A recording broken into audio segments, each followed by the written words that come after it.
My father's heart stopped at 4:17 on a Wednesday afternoon. By 8:30 that same evening, his wife had changed the locks on the front door.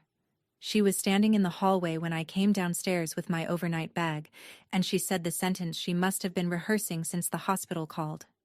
"This is my house now. Pack your things and go." I had a duffel bag, a laptop, and a set of keys to a building she did not know existed. I zipped the bag and walked past her without a word. She had no idea what she had just done. Welcome back to Calm Drama Stories, where the quiet ones always have the last word. If you are new here, subscribe and hit the bell so you do not miss what happens next. Trust me, you are going to want to stay for this one.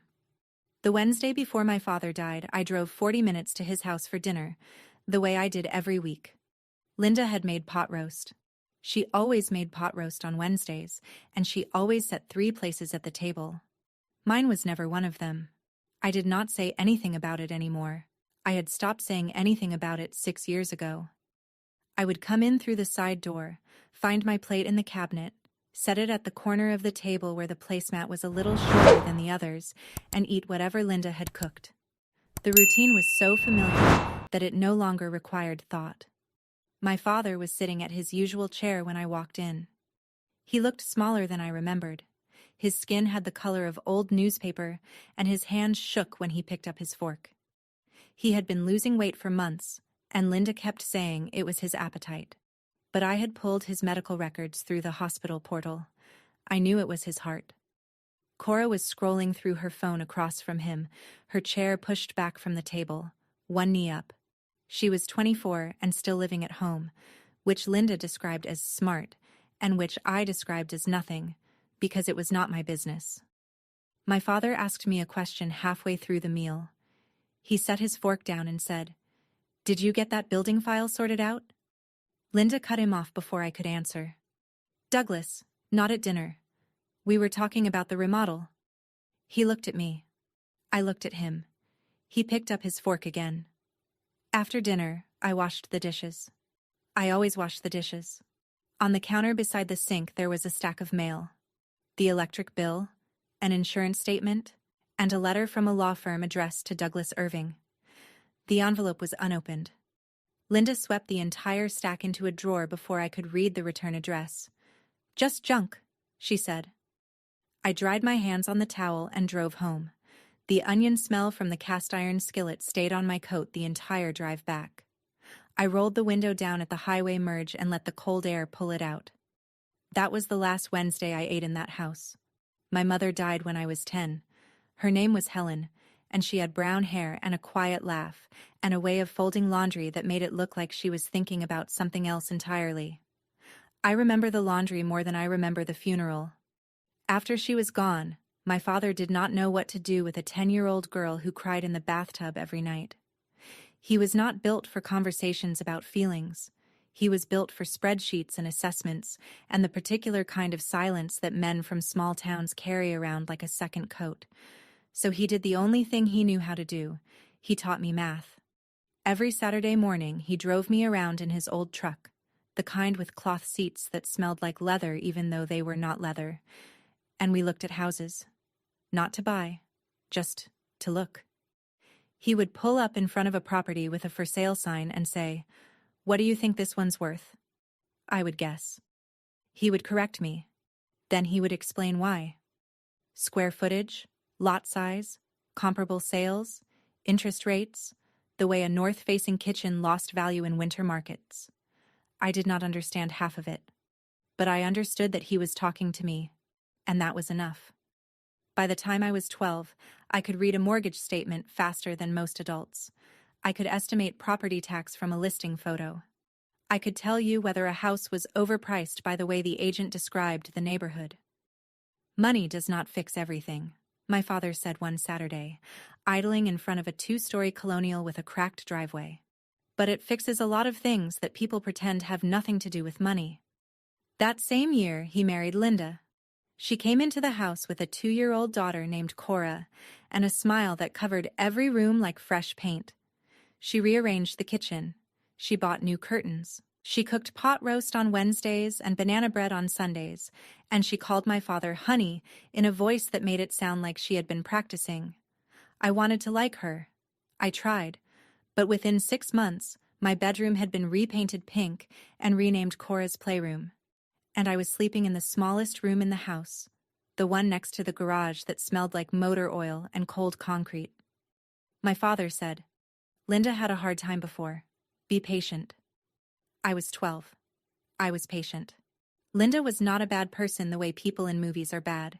She did not yell or throw things or lock me in a closet. She was worse than that. She was thorough. Within 2 years of moving in, she had reorganized every room in the house to center around Cora. The family photos on the mantel shifted. First, a few of Helen were moved to the hallway, then to the upstairs landing, then to a box in the attic labeled Old Frames. Linda replaced them with studio portraits of herself, Douglas, and Cora. In one of them, taken at a department store photo booth, all three of them wore matching navy sweaters. I was not in the photo. I had not been invited to the session. She controlled the money, too. Not in a dramatic way. She kept a spreadsheet on the family desktop. Every grocery run, every gas receipt, every subscription. She tracked it and presented it to my father on the first of each month. She called it our family budget review. It was the only meeting I was never invited to attend. When I asked my father about it, he said Linda had been through financial hardship in her first marriage. Her ex-husband had left her with nothing. No savings, no car, no credit history. The fear of that happening again drove her to control every dollar that entered the house. I understood the logic. I even felt sympathy for it, for a while. But sympathy has a shelf life when the person receiving it uses it to justify pushing you further and further from the center of your own family. By the time I was 14, my room was the smallest in the house, and my name was the one Linda forgot to write on the Christmas cards. She sent them every December, the Irving family on the front, a photo of the three of them on the back. When our neighbor, Mr. Hamblin, asked why I was not in the picture, Linda laughed and said, "Oh, Paige is so busy with school. She never has time for photos." I was standing right there. I was not busy. I had been home all afternoon. My father heard the exchange. He looked at me across the kitchen counter, and for a moment I thought he was going to say something. He opened his mouth. Then he closed it. He picked up his coffee and walked to the garage. That was the year I stopped expecting anyone to fix it for me. The summer I turned 16, my father drove me to his office on a Saturday morning. He closed the door, sat me down across from his desk, and opened a manila folder with my name on it. "I started this for you 2 years ago," he said. $5,000 in an index fund.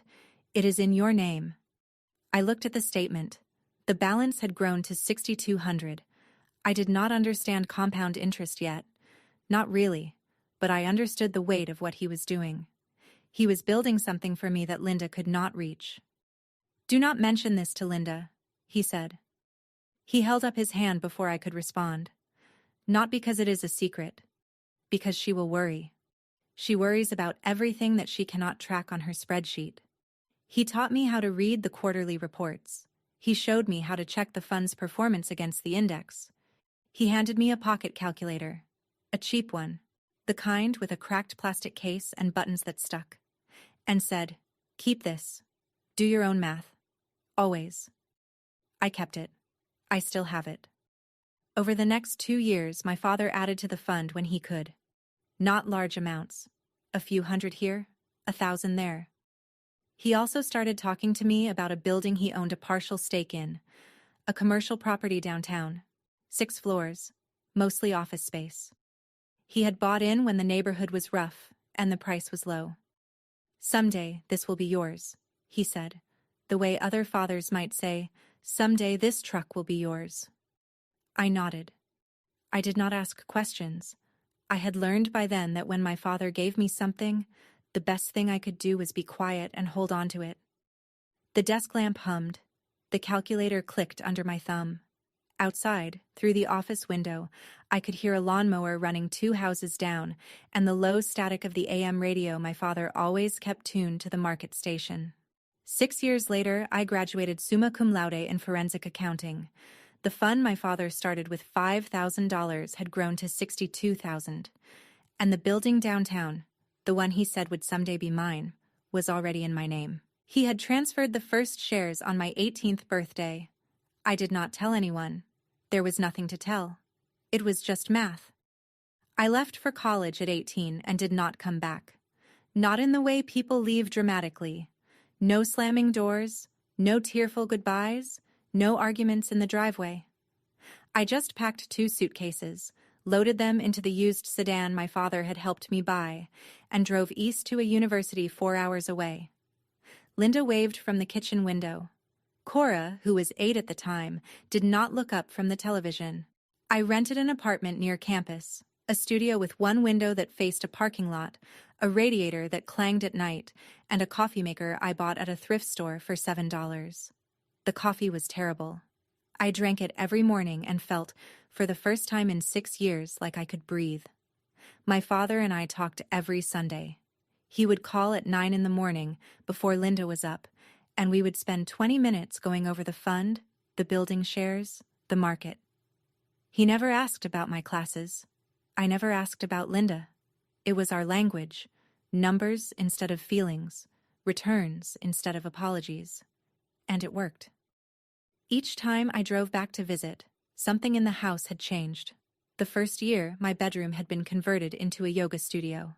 A roll-out mat on the floor, incense on the windowsill, a speaker mounted on the wall that played ocean sounds. The second year, the garage had been remodeled into a craft room for Cora. The third year, even the hallway photos had been updated. There was not a single picture of me visible on the first floor of the house I grew up in. Linda never asked what I did for a living. She never asked how much I earned.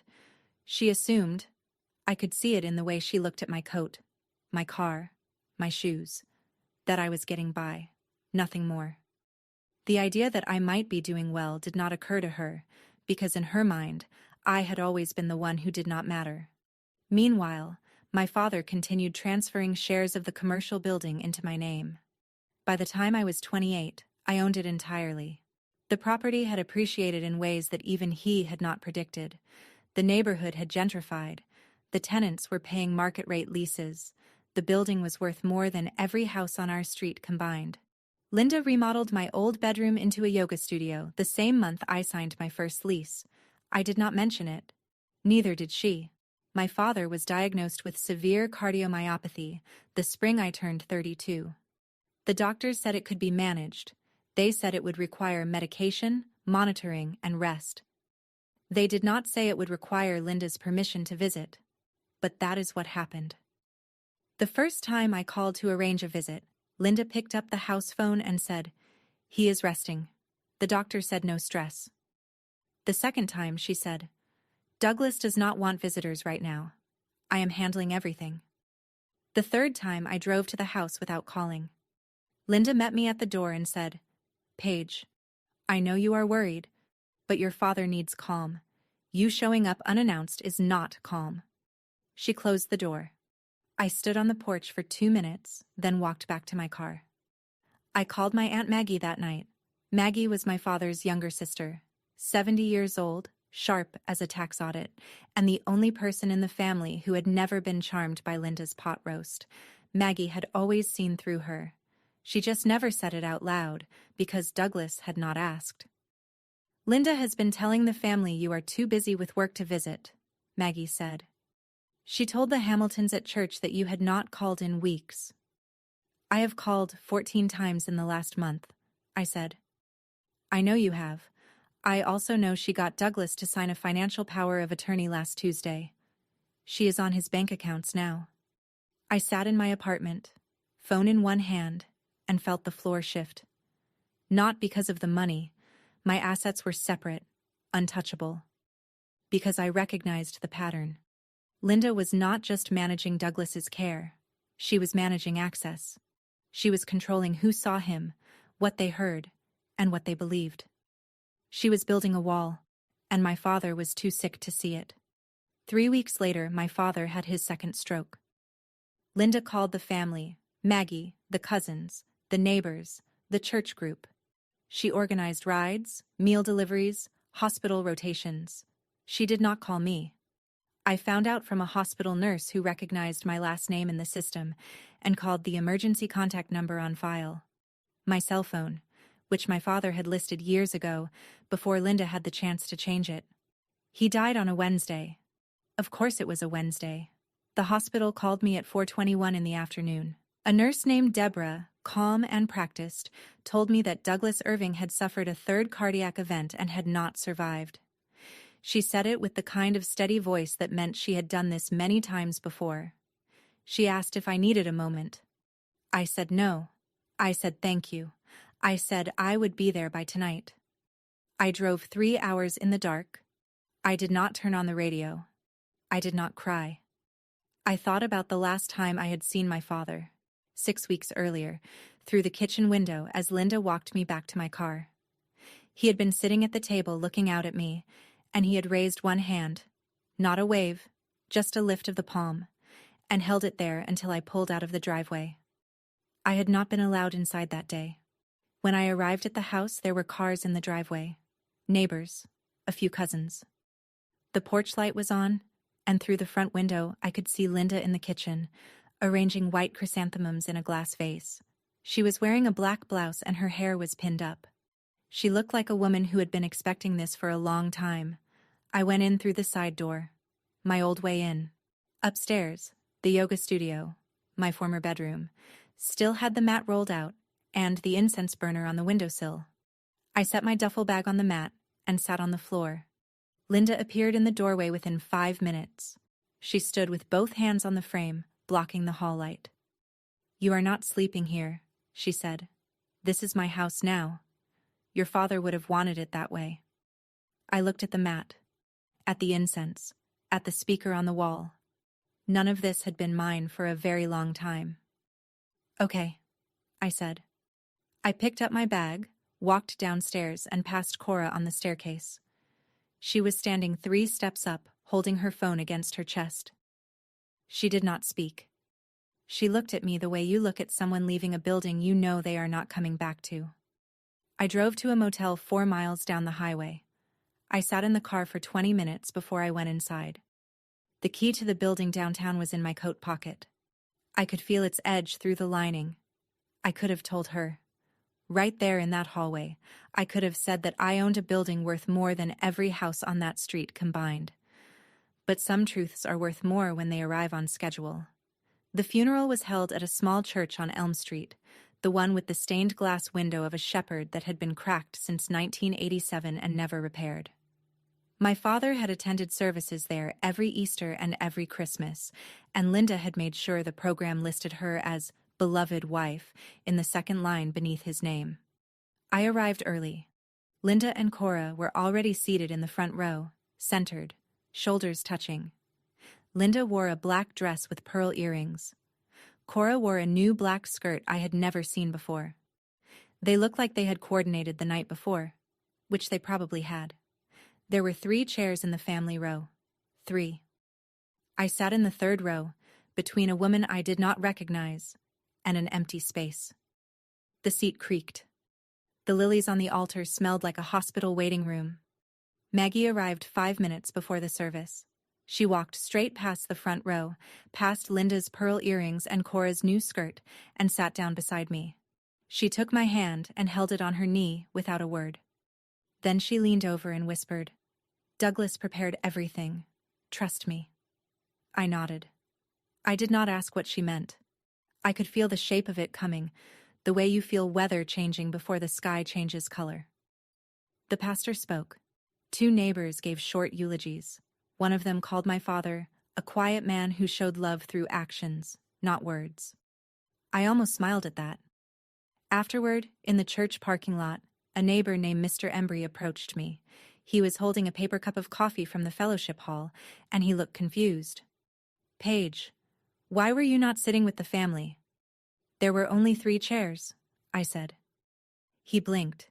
He looked at Linda, who was accepting condolences near the hearse with one hand pressed to her collarbone, and he looked back at me, and he said nothing else. Linda made an announcement before the cars pulled away. She stood on the church steps in her black dress, steadied by Cora's arm, and addressed the group. "Douglas was very clear," she said. "The house is our family home. Cora and I will be staying there, as he always intended."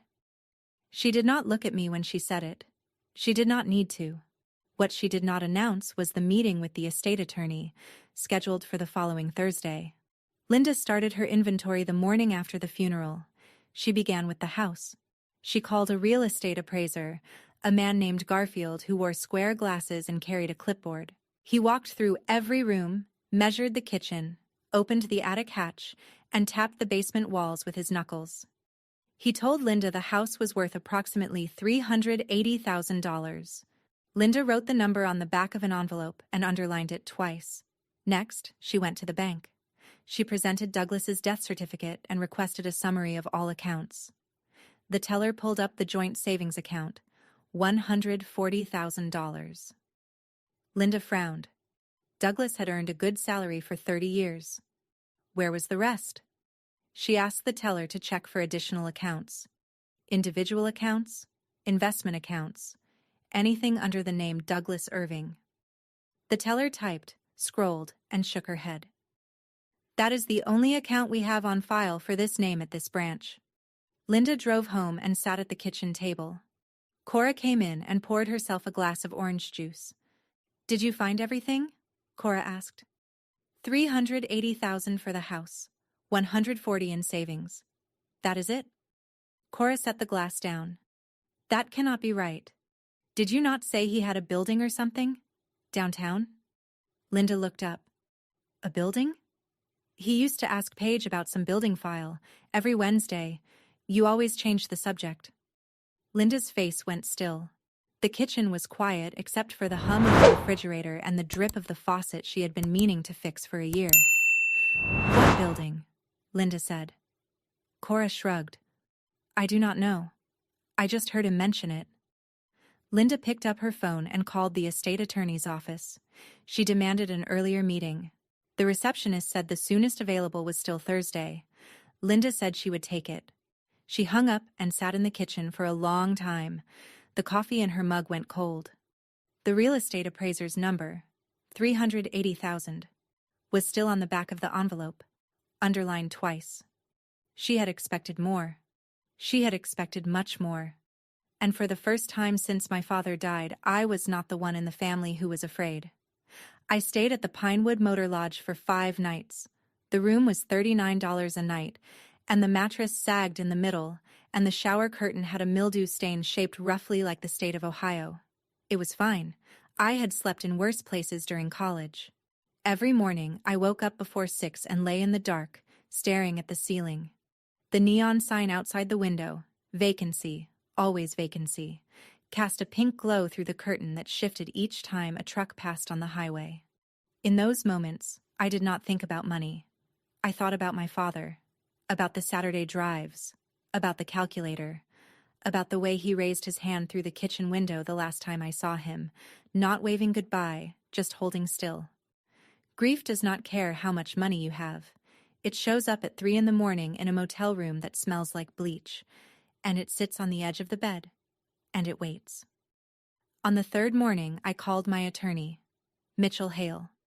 He was a 46-year-old estate and asset protection lawyer who spoke in paragraphs and wore ties that were always slightly crooked. I had retained him 2 years earlier when I first realized Linda was positioning herself around my father's finances. "I need you to confirm everything is current," I said. Mitchell pulled the files. He read the list back to me. The 6-story commercial building downtown, 100% in my name, transferred in stages between 2008 and 2020. The index fund, now valued at $4.2 million. The secondary real estate portfolio, diversified across 8 properties in 3 states, totaling $5.8 million. Cash reserves and brokerage accounts rounding out the balance. Total value under your name, as of Douglas's date of death, approximately $28 million, Mitchell said. None of it is part of his estate. None of it is subject to probate. None of it is Linda's to claim. "I know," I said. "I just needed to hear you say it. Are you expecting a challenge?" "From Linda?" "Yes." She will not win. I know that too. I hung up and sat on the edge of the motel bed. Outside, a semi-truck downshifted on the highway, and the pink neon sign flickered once and steadied. My father did not leave me money. He left me the roots. I grew the rest myself. I opened my laptop that night and reviewed the portfolio the way I did every quarter. Not because I needed to, because it was the only ritual I had left that still felt like a conversation with my father. The commercial building was the anchor. 6 floors, 32 tenants. Full occupancy for the 3rd consecutive year. My father had bought his first shares when the neighborhood was still zoned industrial, and the closest restaurant was a taco stand that operated out of a converted school bus. He used to drive me past it on Saturdays and say, "Someday, this block will be worth something." He was right. The building alone was valued at approximately $18 million. That number would have been unimaginable when he first bought in. But 25 years of appreciation, neighborhood redevelopment, and commercial lease rates had done what numbers always do when you leave them alone long enough. The index fund, the one he started with $5,000 when I was 16, had grown to $4.2 million. Most of that growth was compound returns, reinvested dividends, and my own contributions from my salary over the years. My father put in the first seed. I watered it every month like he taught me. Then there were the secondary holdings. Equity in 8 smaller commercial properties across 3 states, purchased through the fund's returns and reinvested rental income. $5.8 million. Nothing flashy. Nothing speculative. Just boring, patient, long-term accumulation. The kind of wealth that does not show up in a person's shoes or handbag. $28 million. Under the name Paige Irving. Not a single dollar was in Douglas Irving's estate. Linda was fighting over a house worth $380,000. She was fighting over savings of $140,000. She was changing locks and arranging chrysanthemums and rehearsing sentences about my house, while the person she had kicked out held a portfolio worth more than 50 times the property she was so desperate to claim. I closed the laptop. The motel room was dark, except for the blue glow of the screen fading from the ceiling. Outside, a car pulled into the lot, headlights sweeping across the curtain, then cutting off. I did not feel victorious. I did not feel righteous. I felt tired, and I missed my father, and I wanted to call him and tell him the numbers, the way I had every quarter for 18 years. But some calls cannot be made. Linda called me on a Monday evening, 4 days before the will reading. It was the first time she had dialed my number since the night she told me to pack my bags. Paige. Her voice was sweet, controlled. The same voice she used when company was over and she needed me to clear the dessert plates. "I need to ask you something." "Go ahead." "Your father, did he ever mention a building? Something downtown?" Cora said he used to bring it up at dinner. "A building," I said. "Yes, some kind of commercial property. I have been going through his papers and I cannot find anything about it. I think everything will be clarified at the reading on Thursday." Silence. Then, "Paige, I was his wife for 22 years. I have a right to know what he owned." "Then the attorney will explain it." "I do not want to wait until Thursday. I want to know now." "I understand." "Are you going to tell me?" "I think Thursday is the right time." She hung up. Then she called back. I did not answer. She called again. And again. 3 calls in 7 minutes. I set the phone face down on the motel nightstand and listened to it vibrate against the wood. 3 short buzzes each time until it stopped. If you have ever sat across from someone who only calls when they need something, you know the tone. It is sweeter than any voice they have ever used with you before. It arrives without an apology for the last thing they said. It skips over the part where they kicked you out of your own home on the night your father died and lands directly on the part where they need information. Linda did not call to see how I was doing. She did not call to say she was sorry about the locks or the duffel bag or the 3 chairs at the funeral. She called because she had found a number that did not add up, and I was the only variable she had not accounted for. I turned off the phone and lay in the dark. The mattress sagged. The neon sign blinked. And somewhere, in a house 4 miles away, a woman was sitting at a kitchen table, realizing for the first time that the person she had dismissed for 22 years might be the most important person in the room. She just did not know how important yet. Maggie called me on Tuesday morning. She did not say hello. She said, "Linda withdrew $80,000 from the joint savings account yesterday." I sat up in bed. How? She used the financial power of attorney Douglas signed last spring, walked into the branch with the document and a death certificate, and requested a cashier's check. The power of attorney is not valid anymore. It terminates when the principal dies. I know that. You know that. Apparently, the teller did not.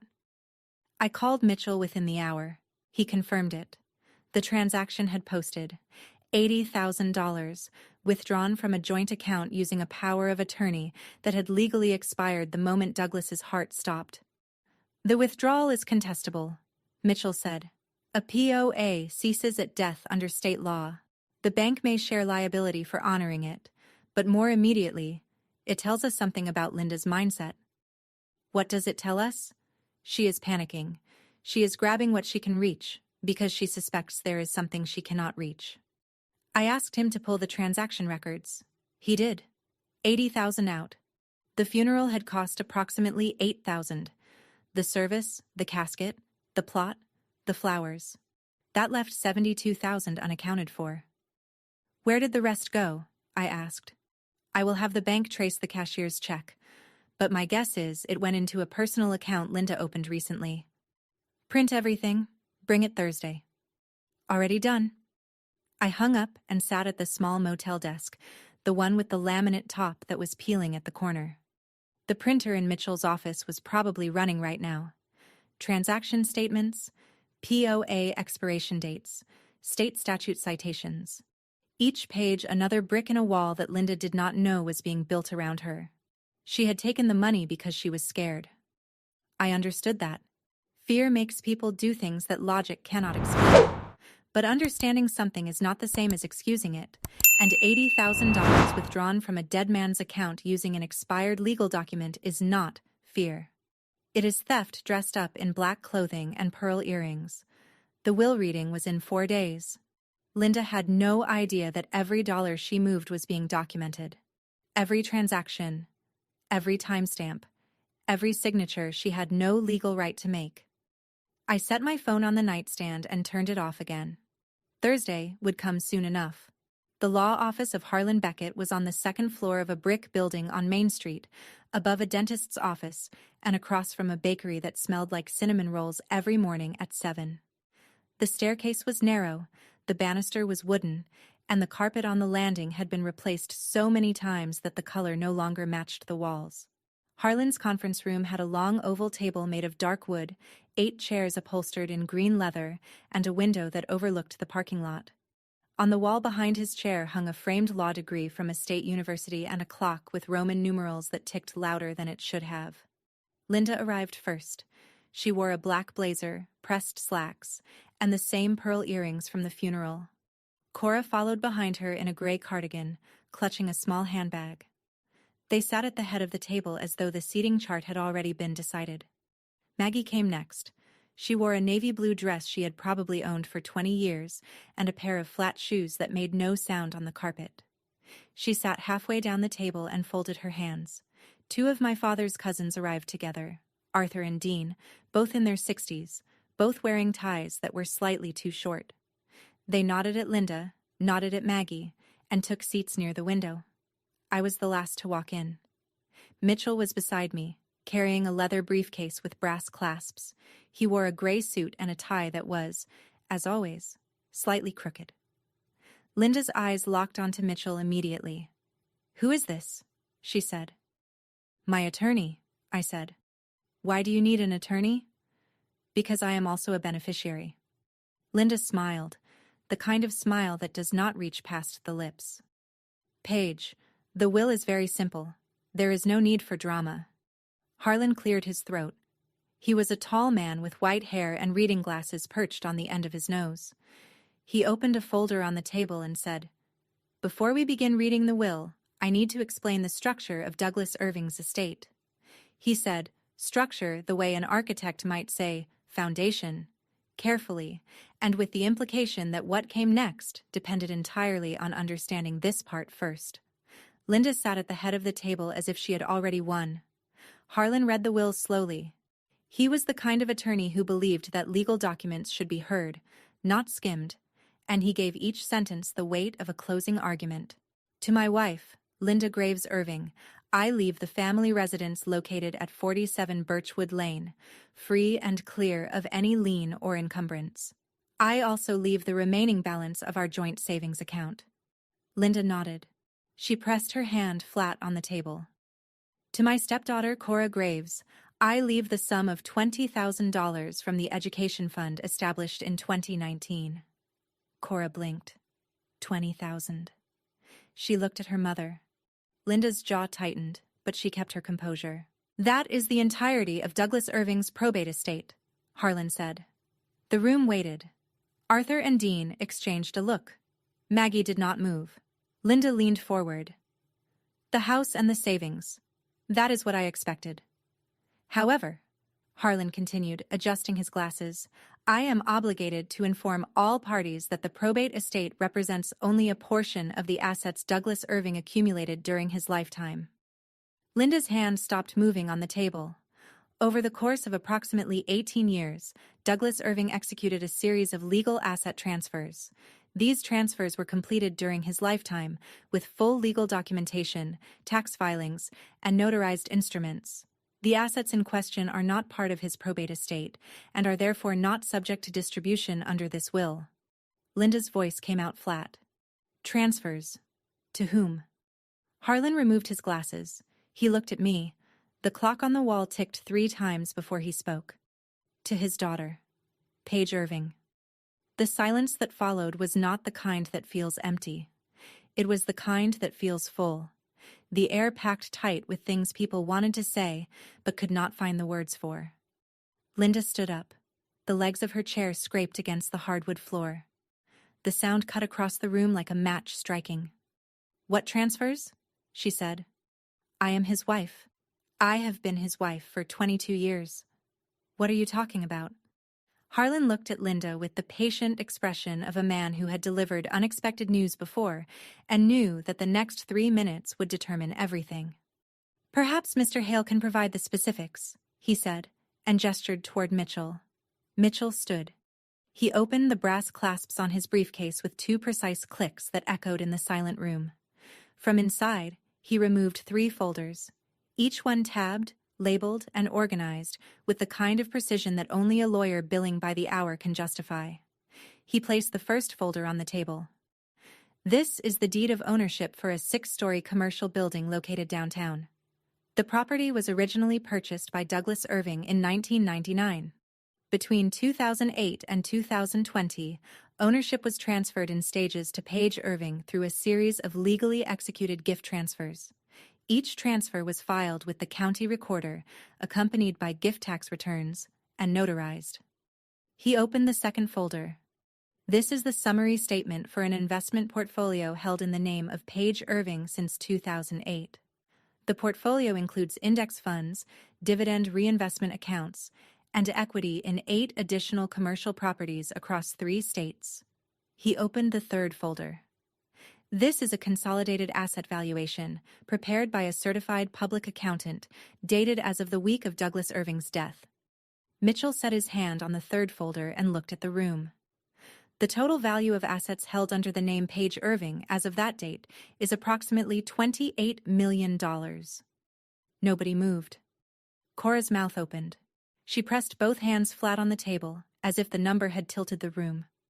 Arthur leaned back in his chair. Dean removed his glasses and set them on the table. Maggie, who had known, simply nodded once and folded her hands tighter. Linda did not sit down. She stood at the head of the table with her fingers gripping the edge, her knuckles turning white against the dark wood. No, she said. No, that is his money. She stole it. Mitchell did not raise his voice. Every transaction was executed by Douglas Irving voluntarily, with independent legal counsel, over a period of 18 years. These are not estate assets. They are the personal property of Paige Irving. Linda turned to me. Her face was the color of the conference room walls. Flat, pale, stripped of the composure she had worn like armor since the funeral. "You knew," she said. "You sat in that house every Wednesday and ate my food, and you knew." I looked at her.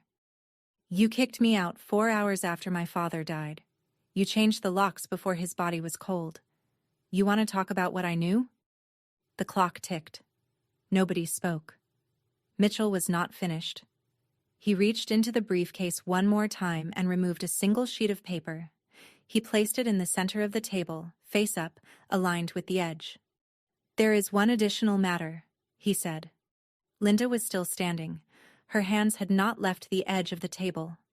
Cora had tears running down both cheeks but was making no sound. "On the 9th day following Douglas Irving's death," Mitchell continued, "a withdrawal of $80,000 was made from the joint savings account at First Regional Bank. The withdrawal was executed using a financial power of attorney signed by Douglas Irving in March of this year." Harlan looked up from his folder. He already knew where this was going. "Under state law," Mitchell said, "a power of attorney terminates automatically upon the death of the principal. Douglas Irving died on October 11th. The withdrawal was made on October 20th. The document used to authorize it was no longer valid." Linda's voice came out tight. "I needed that money for the funeral." Mitchell slid the paper closer to her. "The funeral expenses, as documented by the service provider, totaled $8,214. The withdrawal was $80,000. That leaves $71,786 unaccounted for." The room had the kind of quiet that happens when everyone is doing math in their head at the same time. Arthur looked at the ceiling. Dean looked at his shoes. Maggie looked at Linda with an expression I had never seen on her face before. Not anger, not pity, but something closer to resignation.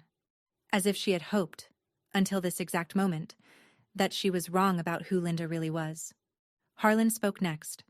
His voice was measured. "Linda, I would advise you to consult with independent counsel before making any further statements regarding that transaction." Cora whispered, "Mom." Just the one word. She said it the way someone says it when they are not asking a question, but making a request. "Please stop. Please sit down. Please tell me this is not what it looks like." Linda did not sit down. She did not speak. She stood at the head of the table with both hands still gripping the edge, and for the first time in 22 years, she had nothing left to say. Somewhere behind the wall, in the dentist's office below, a drill started up. The sound rose through the floor like a small, persistent alarm that nobody could turn off. Linda sat down. It was not graceful. She dropped into the chair like someone had cut the strings, and her hands fell into her lap, and she stared at the table. 22 years, she said. Her voice was smaller now. The command was gone from it. "I cooked for him. I cleaned for him. I drove him to every appointment. I sat in the hospital for 11 hours the night of his first stroke. I held his hand." Nobody answered. The clock ticked. "I did not have a career," she said. "I did not have savings before him. My first husband left me with a leased car and a maxed credit card and a daughter who was 18 months old. Douglas knew that. He knew what I came from. He promised me I would never go through that again." She looked at Harlan. "Does none of that matter?" Harlan said carefully. "The house is yours. The savings, minus the contested withdrawal, are part of the estate.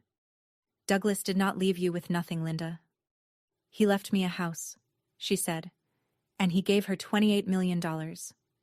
He gave her those assets while he was alive," Harlan said. "They were his to give." Maggie spoke for the first time. She had been sitting quietly, hands folded, watching the room the way she watched everything, with patience and without commentary, until the right moment. "Douglas loved you, Linda," she said. "He married you because he loved you. But he also loved Paige. And he knew, we both knew, that you would never share willingly.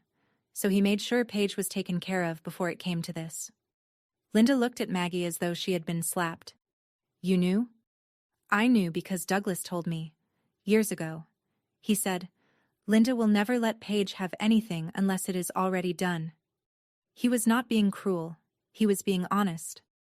Cora pulled her chair closer to her mother. She put her hand on Linda's arm. Linda did not acknowledge it. "I did not know," Linda whispered. "I did not know any of this." And there it was. The truest sentence Linda had spoken in 22 years. She did not know because she had never asked. She did not know because she had never considered the possibility that the quiet girl who washed dishes and drove home every Wednesday might matter more than she assumed. The conference room clock struck the half-hour. No one moved to leave. I stood up. Everyone in the room looked at me. Linda with her hands in her lap. Cora with tears drying on her cheeks. Maggie with her steady gaze. Arthur and Dean with their slightly too short ties. Harlan behind his folder. Mitchell beside his briefcase. "I did not come here to take anything from anyone," I said. "Everything under my name has been mine for years. I came here so that everyone in this room would know the truth. Not part of it, all of it." I looked at Linda. She did not look away. "From today forward, I will not call. I will not visit. I will not explain. If you or Cora need to reach me, you can do it through Mitchell." I picked up my bag from the floor beside my chair. I turned to Maggie. "Thank you, Aunt Maggie." She nodded. She did not need more than that. We had always understood each other in the same shorthand my father used. A nod, a squeeze, a lifted palm. I walked toward the door. My shoes sounded on the hardwood. A steady rhythm, even and unhurried. I did not look back. At the threshold, I stopped. I turned, not all the way, just enough to see Linda's profile at the head of the table. "You said the house is yours," I said. "Then keep it. I do not need it. I never did." I closed the door behind me. Not a slam, not a gentle pull, a firm close, the way my father taught me to close a deal. Quiet, deliberate, and final. In the hallway, the carpet was worn thin in front of the elevator. Mitchell fell into step beside me. He did not speak. He knew that some moments do not require commentary. The elevator was broken. We took the stairs. At the landing, Arthur and Dean caught up with us. Arthur extended his hand. "Your father would have been proud of you," he said. I shook it. "He would have told me to check the portfolio before driving home." Arthur almost laughed. Dean nodded. They walked to their car, and I walked to mine, and the cinnamon roll smell from the bakery across the street followed me down the sidewalk like something warm and ordinary, and completely unrelated to any of what had just happened upstairs. That was fine. Ordinary was fine. I sat in the car for a long time. The parking lot behind the law office was nearly empty. Mitchell had left. Arthur and Dean had left. Inside the building, I assumed Linda and Cora were still in the conference room, still absorbing, still recalibrating the shape of their lives. I put my hands on the steering wheel and stared through the windshield at the brick wall across the lot. There was a drain pipe running down the side of the building with a rust stain shaped like a question mark. I stared at it until my vision blurred, and then I cried. Not for the money, not for Linda. Not for the 22 years of 3-place settings and missing Christmas cards and a yoga mat where my bed used to be. I cried for my father. Because he had known. He had known this day would come. The day Linda would change the locks. The day she would stand in the hallway and say, "Pack your bags." The day the will would be read and the numbers would speak for themselves. He had seen it years ago, the way he saw undervalued properties and market corrections, and he had prepared for it the only way he knew how. Not with words, with numbers, with documents, with 18 years of quiet transfers, each one a small act of love disguised as paperwork. He could not stop Linda from being who she was. He loved her in his way, and he had chosen to stay with her, and I understood that choice even if I could not fully forgive it.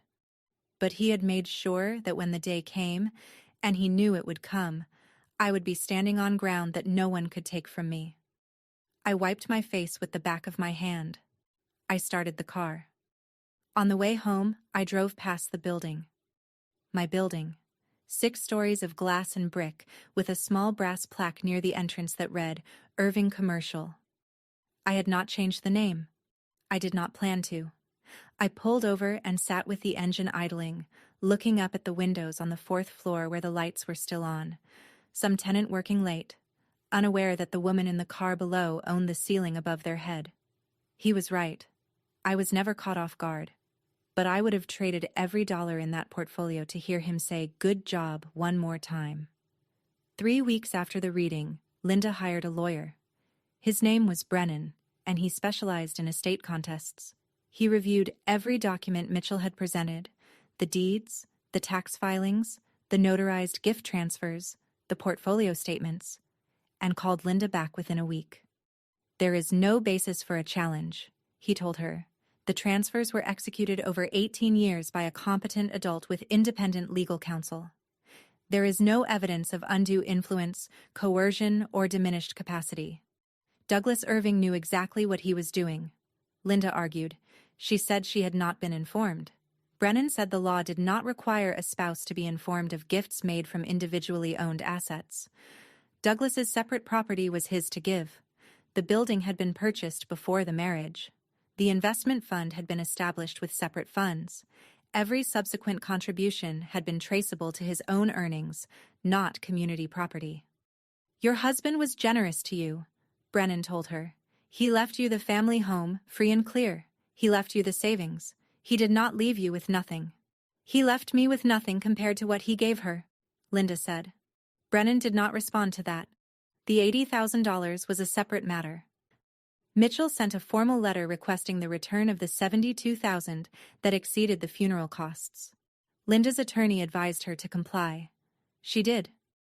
The check arrived at Mitchell's office within 10 days, drawn from a personal account Linda had opened the day after the withdrawal. Cora sent me a text message 3 days later. It was the first direct communication I had ever received from her. It said, "I did not know what she was going to do that night. I am sorry." I read it. I read it twice. I did not reply. Not because I was angry, but because I did not know what to say to someone who had watched me walk down a staircase with a duffel bag and had not said a single word. The family shifted. Arthur and Dean called me. Neighbors who had attended the funeral reached out. The narrative Linda had built. Paige is absent. Paige does not care. Paige is too busy. Collapsed under the weight of the numbers Mitchell had placed on that conference table. Linda, for the first time in 22 years, found herself on the outside of the family she had spent so long controlling. The isolation she had built for me had come home. I need to pause here for a second. If you have ever had someone in your family treat you like you were invisible until they needed something from you, you know exactly what this felt like. Not the money part. The part where they only see you when it costs them nothing. If this story is hitting close to home, leave a comment. Tell me, did you ever walk away from someone who only loved you on their terms? And while you are here, please subscribe. It means more than you know. 6 months later, I moved into a 2-bedroom apartment on the 7th floor of a building that overlooked a public park. It was not extravagant. It had hardwood floors that creaked near the bathroom door, a kitchen with enough counter space to cook a real meal, and 2 windows in the living room that faced east. So the morning light came in warm and direct and landed on the spot where I put my desk. I opened my own consulting firm that spring. I called it Irving Compliance Group. The name was not an accident. It was not a tribute in the sentimental sense. My father would have hated sentimentality. It was a statement of origin. Everything I knew about numbers, about patience, about reading a ledger the way some people read poetry, it started with him. Maggie came for dinner once a month. She brought bread from the bakery near her house and a bottle of wine she swore was on sale but never actually was. We ate at the small table by the window and talked about Douglas, not with sadness, but with the particular kind of warmth that comes from knowing someone exactly as they were, without revision. He used to say you were the only person in the family who understood interest rates, Maggie told me one evening, cutting a slice of sourdough. He used to say that about everyone he liked, I said. She smiled. No, just you. I kept one thing from the old house. Not the house itself. Not the furniture. Not the photographs Linda had curated so carefully over the years. I kept the calculator. It sat on my desk beside my laptop, A 30-year-old pocket calculator with a cracked plastic case, yellowed buttons, and a display that flickered when you pressed the equal sign too hard. It was the same one my father had handed me the summer I was 16, in his office, with the desk lamp humming and the AM radio murmuring behind us. Linda did not call. I did not expect her to. Cora had sent one more letter, handwritten, on stationery I did not recognize. She wrote about her job search, about the house feeling different now, about how she wished things had been different. I read it. I set it on the kitchen counter and let it sit there for a week. Then I put it in a drawer. I was not ready to reply, and I had learned, finally, that not being ready was not the same as not caring. I was sitting at my desk on a Tuesday morning when I picked up the calculator. It was heavier than it looked. The plastic was warm from the sunlight coming through the window, and the buttons had the soft resistance of something that has been pressed 10,000 times and expects to be pressed 10,000 more. The brand name on the bottom had worn off years ago. The battery compartment had a piece of tape holding it shut, the same piece my father had put there when I was 17, and the latch broke during a Saturday drive. I turned it on. The screen lit up. A faint gray-green glow, the numbers slightly uneven, the decimal point brighter than the digits. It still worked. Of course it still worked. My father did not buy things that stopped working. I typed in the number, 2, 8, 0, 0, 0, 0, 0, 0, 28 million. I looked at it for a long time. The screen held the number without judgment, without commentary, without applause. It was just math. The same way it had always been just math. On those Saturday drives, in the office with the desk lamp, on the quarterly calls, in the motel room